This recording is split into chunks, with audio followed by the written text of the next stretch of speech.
அரக்கு மாளிகை கட்டி பஞ்சபாண்டவரை கொடுத்துறதுக்காக துரியோதனை ஏற்பாடு பண்ணும்போது நாகலோகத்தில் போகும்போது நாகக்கண்ணி திருமாங்கல்யம் பண்ணி பிறந்தவர் நல்லாரவன். மகாபாரதத்தில் இவரை தான் பலி கொடுக்கறது. இவரை பலி கொடுத்து தான் தேர் திருவிழா நடத்துறது.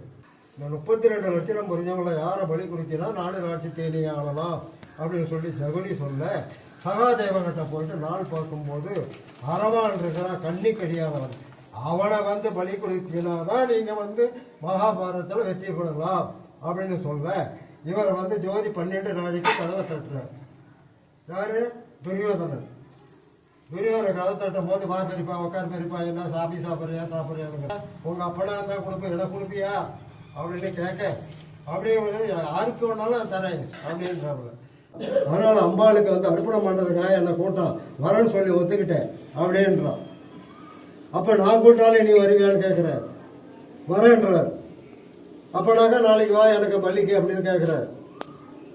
அப்படின்னு சொல்லிட்டு இவர் வந்து 2வது வந்து தேர் எடுத்துகிட்டு வந்து வாடா பள்ளிக்கு போகலான்னு சொல்லிட்டு கிருஷ்ணன் கேட்க வரமாட்டேன்னு மறுக்கிறார். வரமாட்டேன்னு மறுக்கும் போது என்னடா வரேன்னு சொல்ல வரமாட்டேங்கிறியா அப்படின்றார். அப்படி கிடையாது, எனக்கு திருமாங்கல்யம் பண்ணி வை வரேன்றார். அதனால் கிருஷ்ணன் வந்து மோகினி அவதாரத்தில் இவருக்கு திருமாங்கல்யம் பண்ணிக்கிறார். பண்ணிக்கிட்ட பிறகு திருப்பி வந்து மோகினி அவதாரத்தை திருப்பி வந்து மோகினி அவதாரத்தில் பண்ணிக்கிட்ட பிறகு மகாபாரதத்தில் அவர் எட்டுன்னு போய் பலி கொடுக்கறதுக்காக போகிறார். வில்லக்கம் படிச்சுட்ட பிறகு திருப்பி வந்து பலி கொடுத்தீங்கன்னா தாங்காது. அதனால் வந்து இல்லைடா அவனுக்கு வரேன்னு சொல்கிறேன் எனக்கு வரேன்னு சொல்கிறேன் அப்படின்னு கேட்கும்போது நிலவுகளுக்காக உயிரை ஓடணும் நான் அப்படின்றார். இது பாண்டவருக்காக. அவருக்கு ஒருத்தனை போய் திருப்பணம் பண்ணும்போது சந்தன சூரியன் 2 பேரும் வர்றாரு.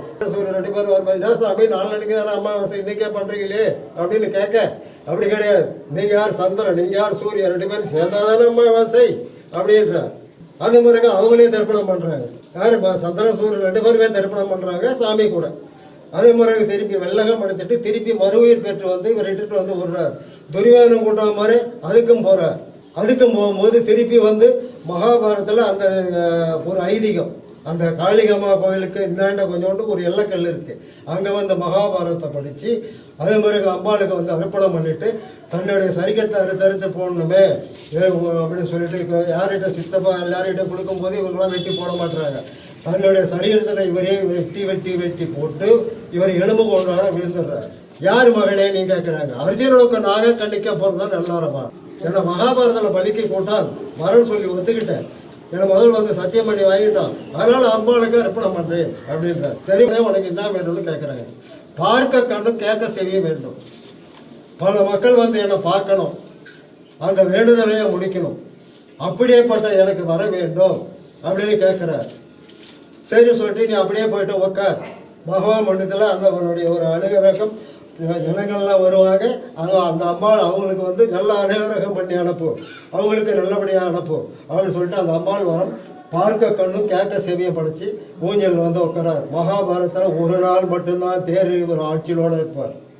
மாறு புஜம் கிரீடம் எல்லாம் வந்து ஆட்சியோடு இருப்பார். ஒரு நாள் மட்டும்தான், 12 மணி நேரம் மட்டும்தான், அதுக்கு மேலே கிடையாது.